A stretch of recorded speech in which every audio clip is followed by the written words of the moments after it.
It's recording and live stream seems to be healthy. Okay, so we should be live. So let me share my screen with you and we can get started.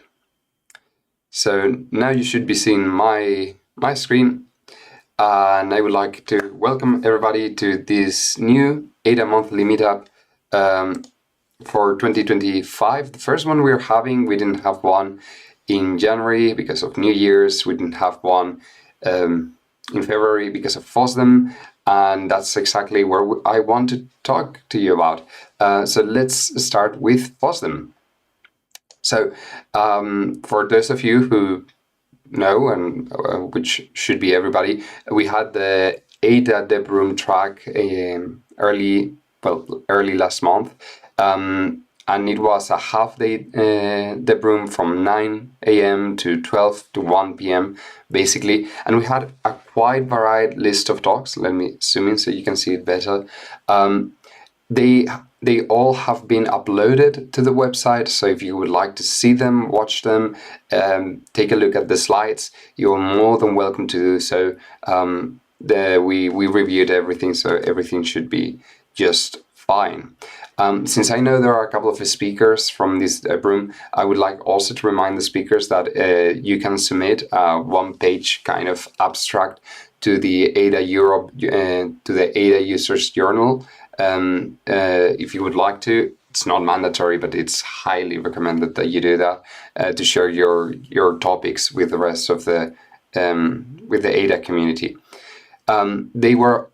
I was the room organizer, and I must say it was a wonderful experience, very chaotic, I must say. I will most likely not organize and give talks at the same time next year, because that was a lot of work from my side.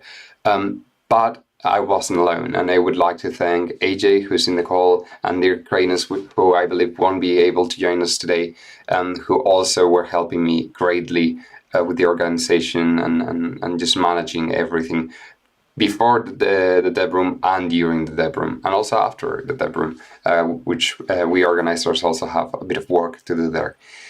So thank you for those organizers, for AJ and Dirk too. And once again, please go ahead and take a look at the talks if you would like to, if you find something interesting. They were all very cool, to be honest. Also, the materials, the slides and the videos are Creative Commons, are licensed under Creative Commons. So if you want to just share them, upload them somewhere, you are allowed to do so. If you have a YouTube channel and you would like to upload all these things, you're more than welcome to. And just as a fun fact, I don't know, let me open the get started with ADA in 2 minutes of layers from AJ. Just as a fun fact, in case you are not aware of the AV1 format, video format, it's an open source format system for videos. The size of the files is incredible compared to traditional MP4, which normally uses H.264 encoding. Like, you can see the huge size difference. And in case you would like to have subtitles enabled, you can have subtitles in your videos in case you're hard of hearing or if you need visual aids. So once again, it was wonderful to see everybody there, and there were a lot of people in the room. We weren't full always, but during a couple of talks, we were very, very full.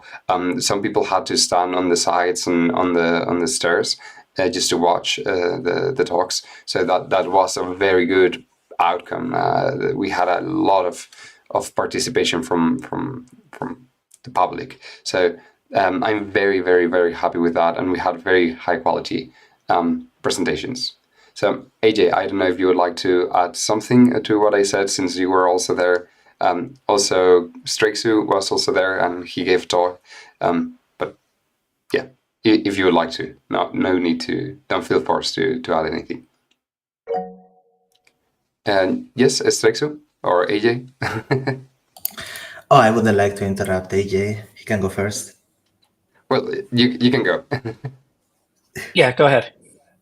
I just wanted to say it was a great experience. It was really nice to be able to meet with the ADA community at large in this format, the FOSDEM format, which is very chaotic, as you said, but clearly it was a really nice experience to be able to meet everyone, talk about the projects, see what other people are working on. It was honestly great. I will make sure to not miss it next year. Thank you. AJ?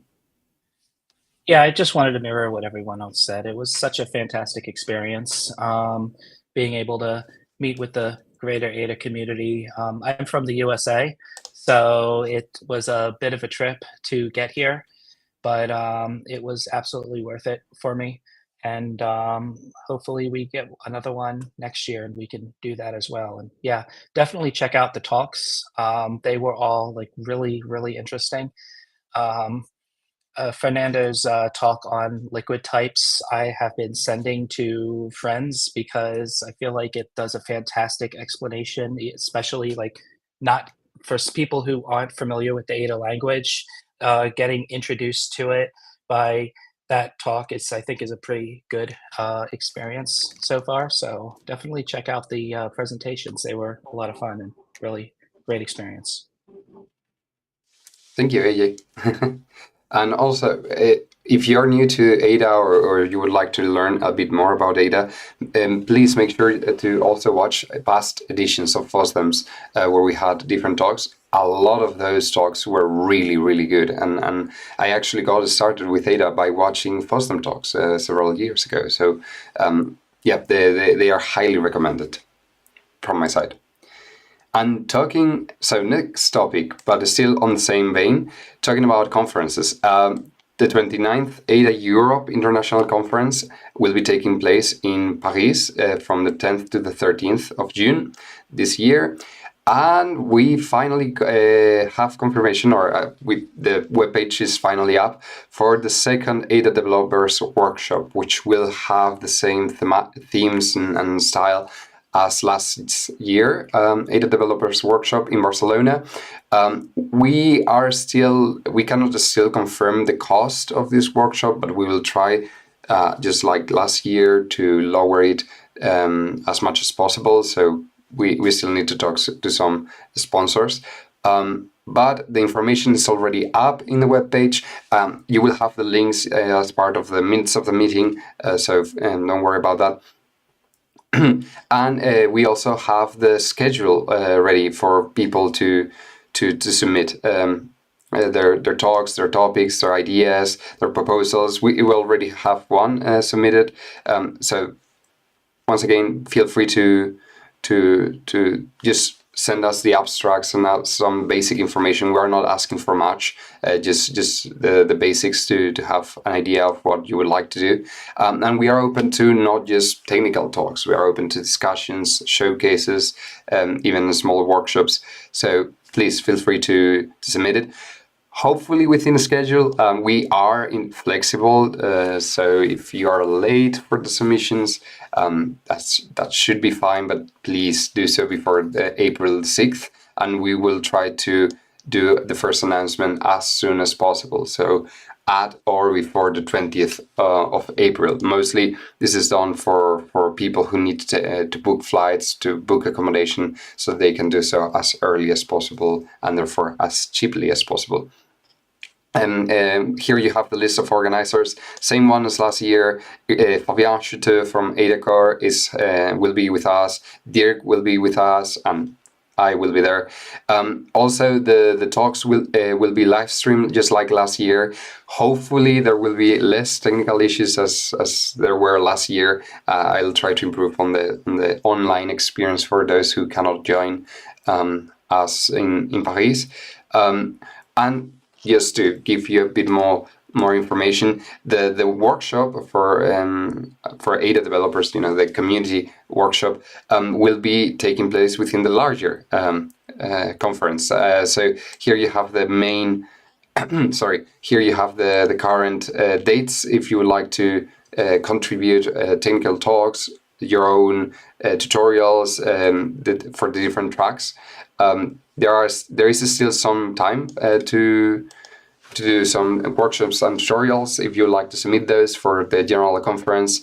And our developer workshop will be taking place on Friday, the 13th. So that's just to help people who would like to also stay a couple more days in in Paris, they can stay for the weekend without losing many days from their work or using the least amount of days off from work as holidays. So yeah, but still, if you would like to participate in the rest of the entire conference, you're more than welcome to do so. And you are still, if you would like to participate directly as a speaker, there is still some time to do that. But for the time being, I don't have that much more information to tell you about the workshop. I will be making a forum thread for people to just stay informed. Hopefully it can get pinned so that people can see it and decide for themselves if they would like to participate as a speakers or as an audience. But I have little else to say about this. Moving on to the next topic, Google Summer of Code. We did not participate in this year. I didn't have time to organize everything. I was way too busy with FOSDEM and I just couldn't make it. Nonetheless, I met the head of the Google Summer of Code. She's a lovely lady. She came all the way from Los Angeles to Brussels, and I had a wonderful time with her, just chatting. She explained to me the expectations, the main points to focus on, and she highly encouraged us, the wider Ada community, to participate. We didn't make it this year, but hopefully next year that will change. Nonetheless, the reason I'm telling you about Google Summer of Code, even though we are not participating directly, is that this week the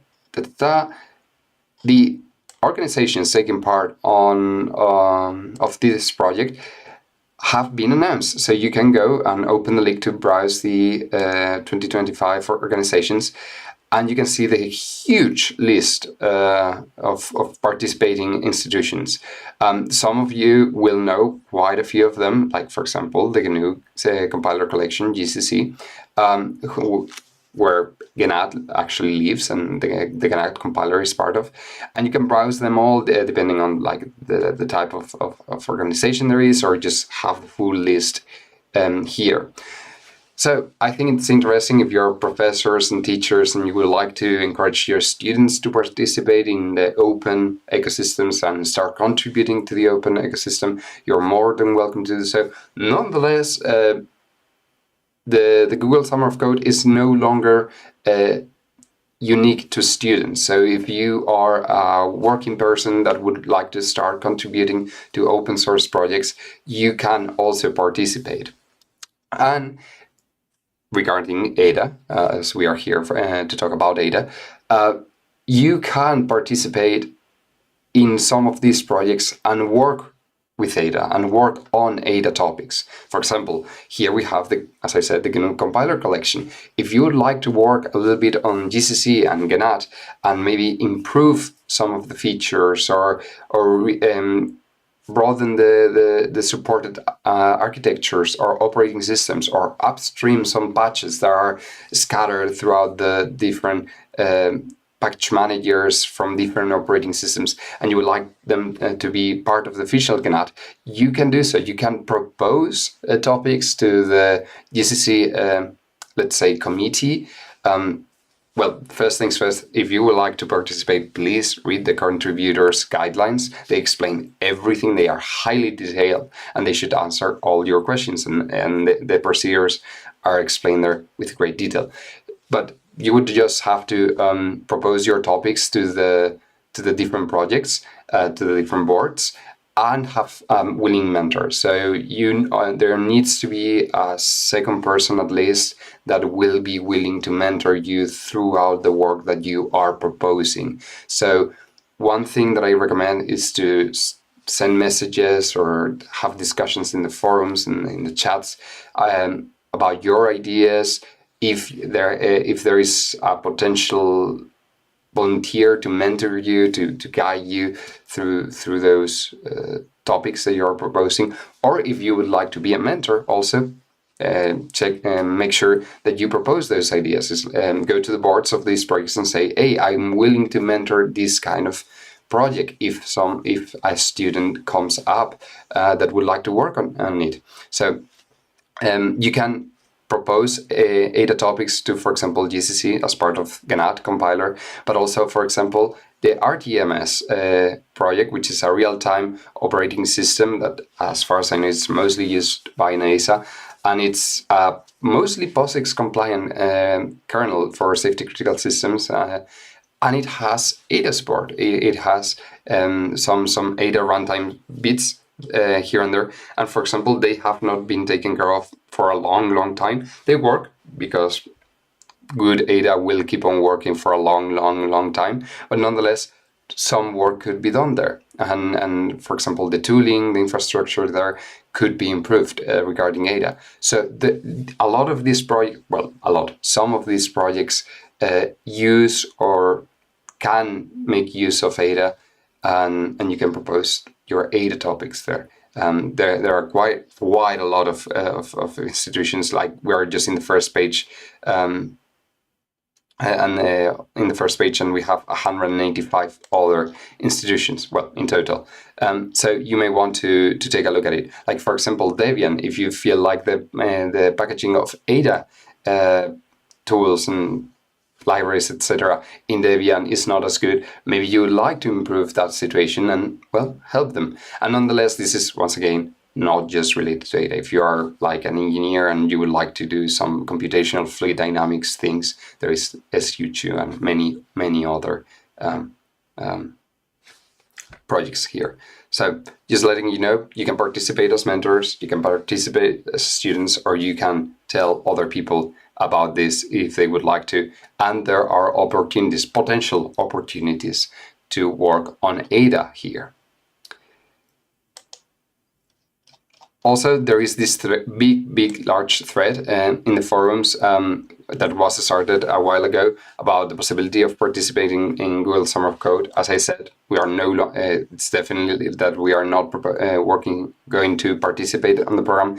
But here I leave some ideas at the end, and I will be making an announcement shortly after this meetup here to just bring people's attention that the different organizations have been announced. The next topic is GCC. GCC 15 and of course GNAT 15 are going to be released soonish, or probably not now in March, probably in April or May. But if you go to the changelog of GCC 15, you will not find the Ada section. Why? Because it still needs to be written. So I'm working on that. I'm sorting throughout all the changes that took place within the Ada backend, well, front-end backend to the GNAT part of GCC. And I'm planning on writing the typical yearly short list of changes, so that you all know what's new within GCC 15. And we have some quite interesting additions to the Ada language, mostly as experimental or as GNAT extensions that hopefully will be picked up as official extensions. Well, extensions will be picked up by the Ada Standard Committee. But yeah, very interesting improvements here and there. I will make an announcement once I'm done and the changes have been pushed to the list, to the changelog, to the official GCC changelog. But up until then, we need to wait. And lastly, for today, from my side, we have Alert 2.1. So Alejandro, the main Alert maintainer, made an announcement yesterday, a couple of days ago, indicating that the release candidates for Alert 2.10 are available, and he would like us to test them out, to try them out, and see if we have any complaints, any issues, if we find any bugs, as he would like to have a release as polished as possible.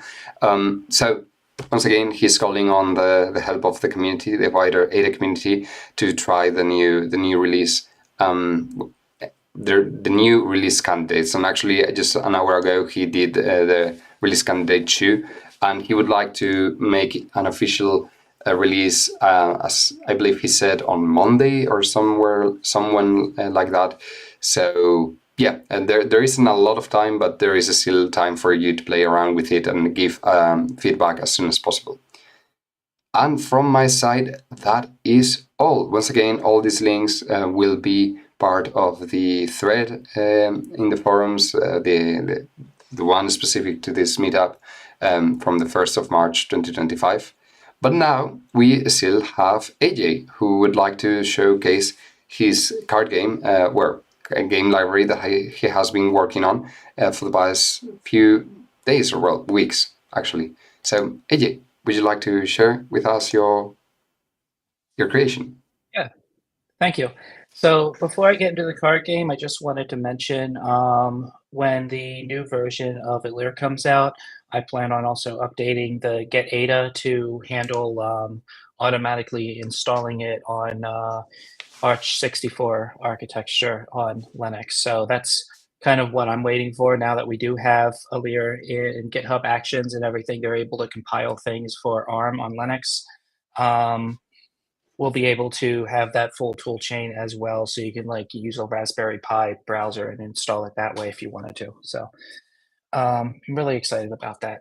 So yeah, let me put a link in the chat and also share my screen in a moment. But this basically came about. I was trying to.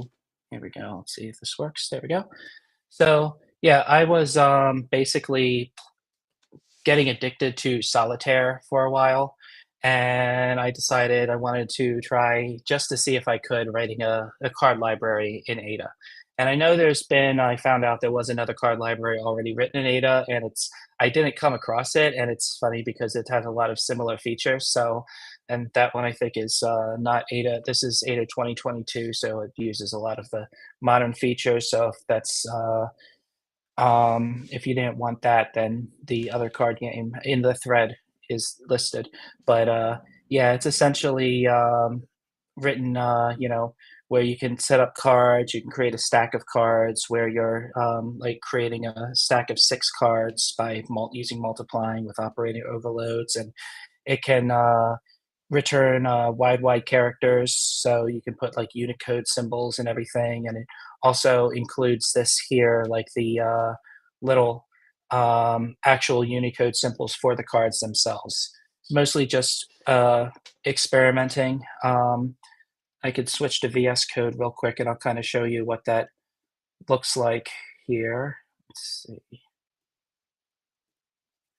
Yeah, so here's sort of my the Coda library, the header file. As you can see, it's you can like return the suite symbol, so it's all just mostly enumerated types. You have colors for what symbol you want to have, and it has like these different suite symbols here.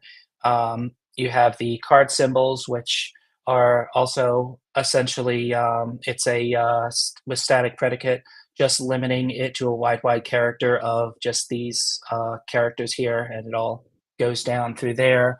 I defined a blank card with specifically this character, which is just like the back of a card, so to speak. I put the Joker symbol in there. I have colors, and everything is documented. I'm using RoboDoc to generate the documentation. That's why it kind of looks like this. But you can have options of drawing the card from a deck, top, bottom of the deck, or random. The deck is just kind of implemented as a stack. It's really a vector, but I'm kind of treating it like a stack. Again, suites, functions for those suites, like getting the symbol and returning a wide character, getting the abbreviation, so H, C, D, or S. Then I have, ranks and whether something is a face card or a pip card, getting the abbreviation for the card. You can, here's the actual tagged record that just, contains the rank in the suite. You can retrieve the value of it, of any given card. You can pass ace, so by default, the value of an ace is 1, but if you are playing by different card game rules and you need ace to be a different value, you can pass that in when you're doing these. You can choose if it's a face card or if it's an ace, and you can get the name of the card. You can get its name and symbol. As box basically just draws the name and the symbol with pipes around it. and you can get the actual symbol of it, which are like these little Unicode characters. You can get, and then here's basically a stack of cards is basically a just setting it as up as a vector. And I'm doing it like this because I also have some member functions associated with that, like counting the stack, converting it to a list of cards, which is just an array of them. Um, you can shuffle the cards, you can deal them, and just some of those functions there. Dealing, you can deal from the top again, you can deal from the bottom. You can't return a single card because I didn't feel like implementing empty stacks. So if you deal a stack of empty cards, it just returns a vector of empty cards. So you'll have to kind of work through that. You can also deal all, which is basically just draining the stack from the whichever direction you decide to deal from. You can create a stack. Um, Based on a list. Deck just returns a standard 52 card deck, and then I have this here, and I have a couple like lookup tables down here just for quickly determining what the suite and the ranks are for certain things and certain symbols. But as you can see, it's like down here I have just some stack operations, and you can browse all of this on GitHub. But it's like deal. You can see it's just building out this here, creating like this standard, depending on how I'm dealing it out. I'm even, just I can pull it randomly, etc. Yeah, here's the 52 card deck. It's just, declare this, setting it these in a loop here, and that sort of thing. But what I did with that was I created a couple card games. I made blackjack, so you can, it does like the full thing. It calculates the sums of each deck. If there's an ace in there, it gives you some different options. So if I like open this up here and I run blackjack, it's, I have $150. See if I can zoom that in a little bit. So I can bet 10. And here's my hand. As you can see, the dealer's first card is an ace. Here's what I have. It calculates the sum for me. So if I do hit, then now it's 19. If I do stay, then, dealer won. Look at that. He keeps drawing, and it just takes the dealer's rules where they draw until after 19 or 17, I think, and it calculates them. If you end up having like, I think if you get an ace, it will give you multiple values to say, since you have an ace, here is what you might have. So see if I can get one here. It's all completely random, so it's not gonna happen, is it? Let's see. Whoops, there we go. So if I do hit, yeah, player bust. Oh,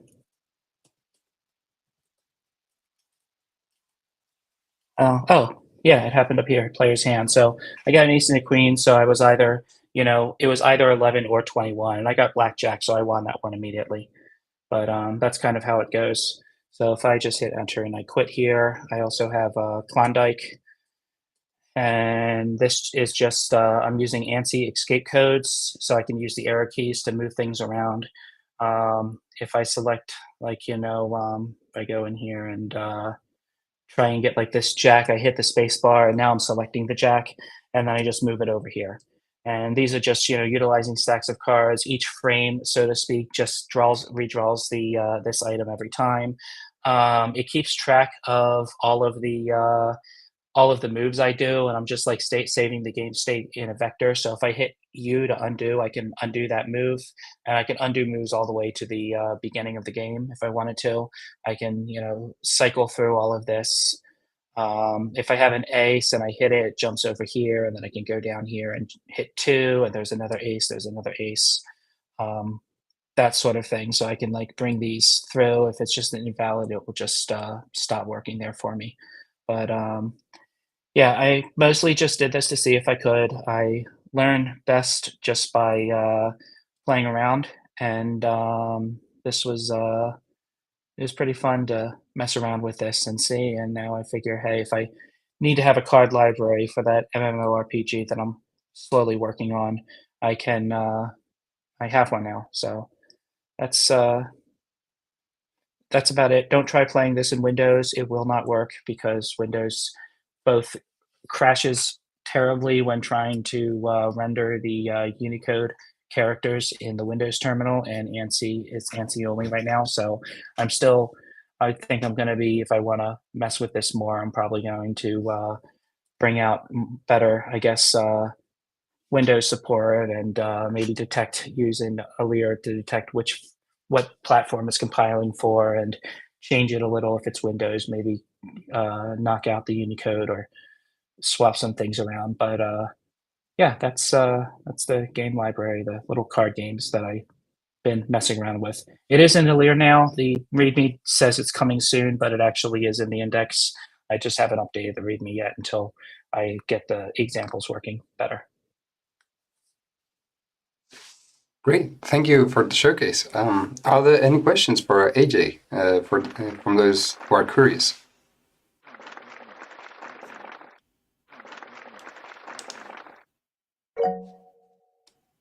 Yes, JC? Well, if you like, I could share my screen and show a couple of card games using Ada GUI. Sure. Go ahead. Let me see, how do I do that? So if you go to the bottom of the Share screen and just right to the camera and microphone controls, you can share the screen. That's the share screen. Okay. And it will most likely ask for permissions, and then you just have to give the permission to share either the screen or an open application. Okay, so now I can give it permission to see this. Yes. Now we can see your screen. Okay, so this is a solitaire game that I learned as Devil, although I've since found out that some people know it as the Demon. And it works pretty much like any solitaire game. It's basically a Canfield, but you can see everything that's over here. And this is a rather brainless game called Aces High, sometimes called Aces Up, which there's nothing really interesting going on here. Basically, if you have free cards of the same suit, you can remove the ones that are lower than the highest one. So this is using the cards hierarchy from the Pragmata reusable components, which date back to about 1990 in their original form. And I'm just using letters for the suits because I'm not that concerned about how things look, provided they're functional when they're just for me. With a little more effort, you can put in suit symbols pretty easily. So I just thought that we've got the possibility of combining the work that AJ has done on getting all the symbols, and the work that I've done in making it easy to draw these things to get something that looks better. Thank you for showing us, especially the graphical side of things compared to the terminal one. Are there any questions for Jeff?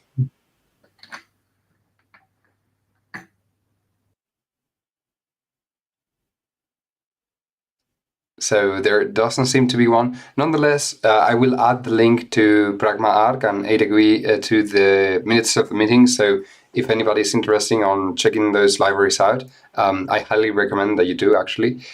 They will be listed as part of the minutes. So thank you, Jeff. You're welcome. And since we don't have any more planned topics for today, the news, the announcements were done, the showcases have been done. Would you like would like anybody to have a topic to discuss, to make questions? Are there any outstanding issues that would like to be discussed? Or yes, Strixu? Yes, thank you. I just wanted to mention quickly, I don't have anything prepared for it in passing, but I'm sure most people in Cole are familiar with the Ironclad project. We have had talks about it in FOSDEM and other events like that. Lately, we have been getting a surge in funding, thanks to people finding the aspect of pragmatic formal verification interesting. So we have been thinking the team of making some tasks public for public contribution with associated bounties. I don't have a list prepared right now. We have had a list already, but it has disappeared as soon as we put it in the community channels for people to work on it.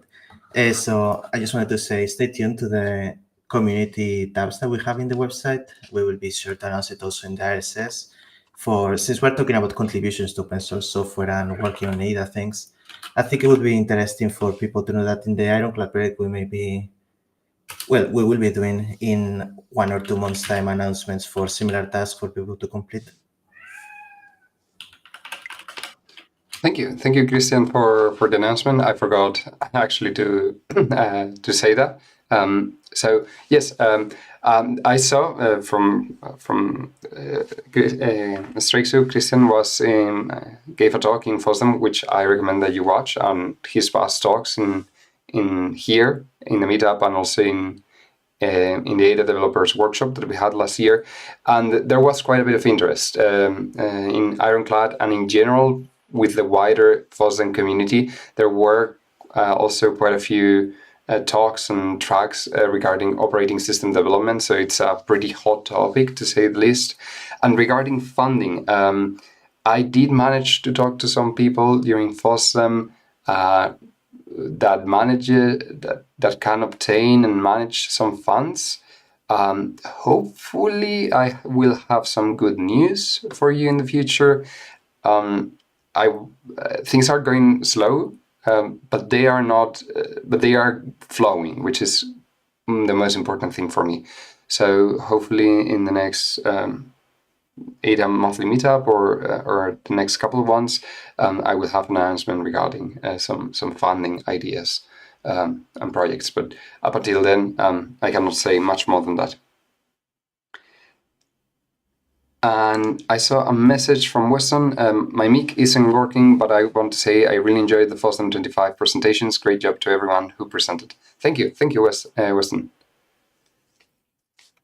And yes, Christian just posted the link to the Ironclad community tab, and I think that's probably the best place to follow any developments or announcements to the Ironclad kernel, operating system. And also there are some chat rooms regarding it. So yeah, you can just join them if you want.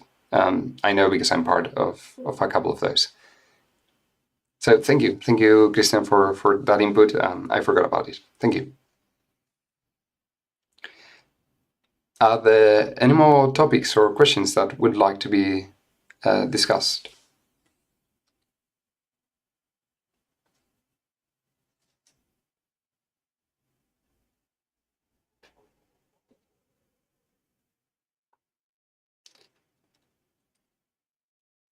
Well, there doesn't seem to be more. So thank you. Weston is asking, I missed the beginning of this meeting. Was the ADA User Society mentioned? No, it was not mentioned. I don't have any more news. I know things are moving in background. I had a discussion about that as part of ADA Spain's internal meeting, of which I'm part of. But there, I don't have any extra announcements or information to share with you for the time being, though things are indeed moving. Just it will take more time. And nonetheless, the website is still up, and you can already see that they've been working a little bit on the website and adding some information to it, but it's still nothing very substantial for the time being. And Wesley is asking, were there a lot more non-ADA people who went to the ADA dev room? Yes. We had a talk about Rust and the progress that Rust is trying to do to achieve subtypes that are similar to ADAs. And there were a lot of people who joined before that talk, and mostly because the dev rooms were pretty much always full. So if you wanted to go to a specific talk, you had to join the dev room like several talks in advance. So we had a lot of Rust people, or people interested in the improvements of Rust, and they got to see my talk about liquid types and others. And also, since the very beginning, there were also quite a few people that just want to see what was going on with ADA and whether there had been any improvements. I, for example, received a question about what are the selling value, what's the selling point of ADA compared to Rust? Now, what's better, let's say, in ADA than in Rust, and people were interested to know the answers to those questions and to see what was being discussed, what was being presented, and I think people had a mostly positive outlook of ADA. So I'm happy, and yes, we had a lot of people, and I would dare to say that most of them were not ADA programmers. Most likely they had heard of it, most likely they had seen it once or twice, but definitely they were not daily or weekly ADA programmers by any means. So yes, we had quite a few. That's the short answer. And AJ says they are probably regarding to. Oh yes, Simon, if you would like to discuss directly something. Hello, am I talking now? Yes, we can hear you. Yes. Oh, good. What I can't do is start camera. There we go. Yes, I wanted to question what people think about formatting programs. I've got used to having the program, the code that I'm writing pretty much formatted in front of my eyes without my having to do much about it at all, except press a tab key from time to time. And there's AdaCore have got two formatting programs. They've got an old one, which they're deprecating really now, called GNAT PP. And they've got a new one called GNAT Formatter. And as far as I can see, the difference is that GNAT PP will adjust the case of characters as you type, or well, when you press a tab key, for example, and GNAT Format doesn't. And that rather annoys me. But I've got so used to having I don't have to capitalize ada.text.io, for example. It just does it for me. Do other people prefer to get their hands dirty, as it were, doing the text adjustment and the layout and all that stuff, or do they like the machine to do it for them?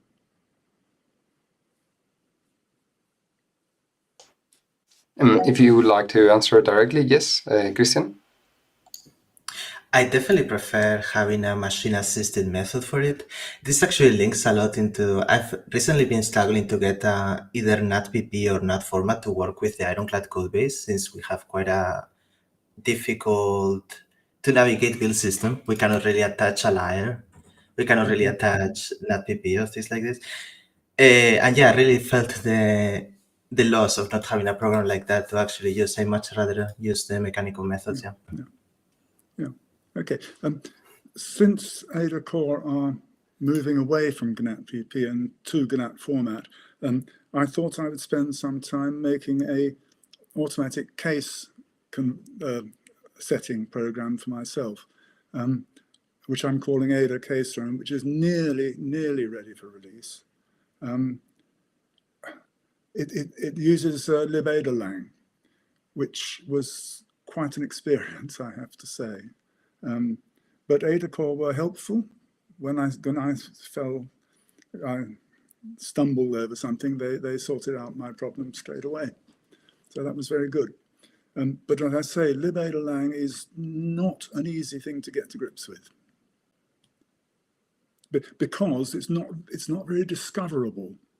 You've got all manner of interfaces into it, and it's not quite clear which one you want to use.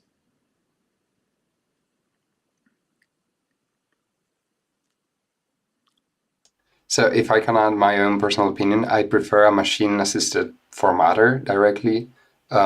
If it's correctly set up, they normally produce very nice outcomes, and especially the casing. Yes, Ada is very case-heavy in order to look pretty and structured. So having something automated, it is my opinion that I personally prefer it. And we do have a couple reactions in the chats. Would you like to read them? Or? Well, we've got Weston and Wesley both prefer machine assisted.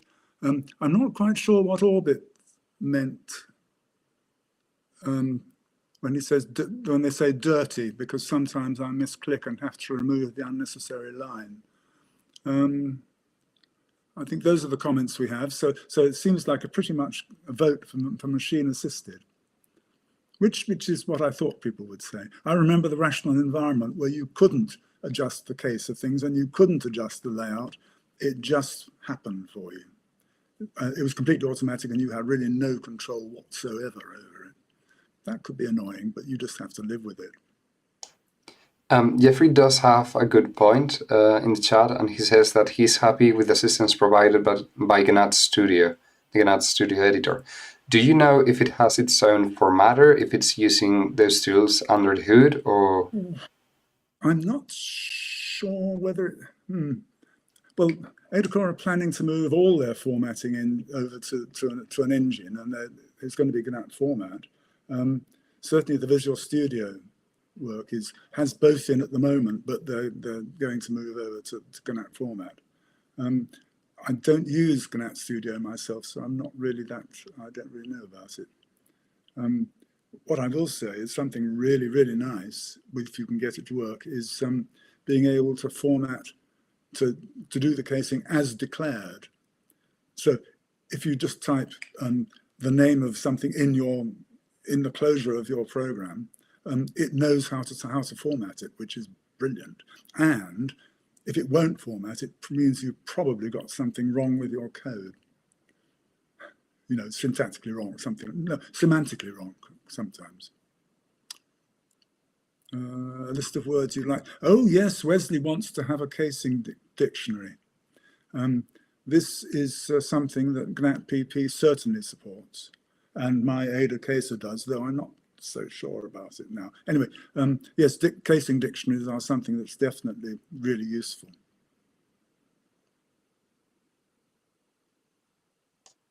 And you mentioned that you have the code already up, even though it's not like fully functional, ready for prime time. Well, there are two bugs in it at the moment. And one is it doesn't recognize that the word aliased is a keyword, which is not my fault. That is Adacore. That is libAdalang. Anyway, yes, it's called Ada underscore K. Sorry. It's called Ada underscore Caser, and I don't actually have a. Well, it's on GitHub in my normal repo. So it's called under Simon J. Wright at GitHub, and it's called Ada Caser. So, it takes a hell of a time to compile because it's got libAdalang in there, and it just takes a while. Yes, so I will add the link to the minutes of the meeting so that everybody can access it directly if they want. And yes, I've had to compile libAdalang a couple of times, and yes, it does take quite a bit.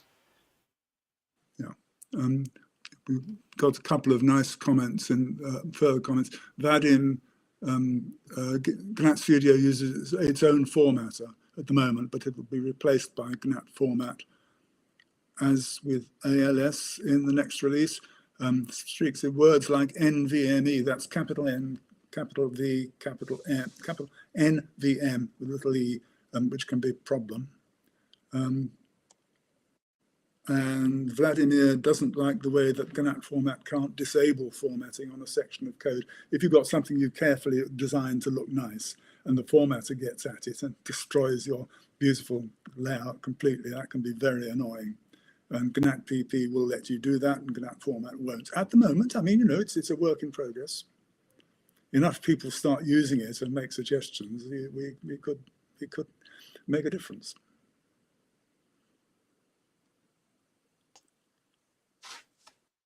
Oh, no, sorry, no. I thought there was a comment, but it was a thumbs up. So thank you for your work, Simon, especially like just helping or contributing back to where you see the need. So that's a great point.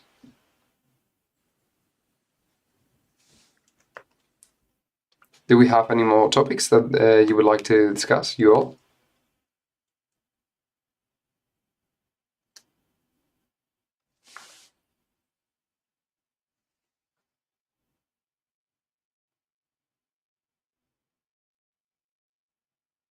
There doesn't seem to be any more things to discuss. So we've been here for like 50 minutes, so that's a good amount of time.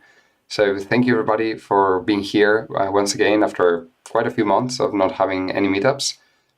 It's great to see that there is still interest, and we are going strong after like almost 2 years. So that's always good. So thank you everybody for coming here. I will once again write the minutes of the meeting and let you all have the summary of the video. Yes, Vadim, would you like? Oh, you probably misclicked. So thank you once again, everybody. I will let you know when the next one will be taking place, most likely in April. Though I don't know if I will manage to make it because I have some personal matters, but I will let you know, always in the forums and in the CLA. So thank you everybody. And ciao.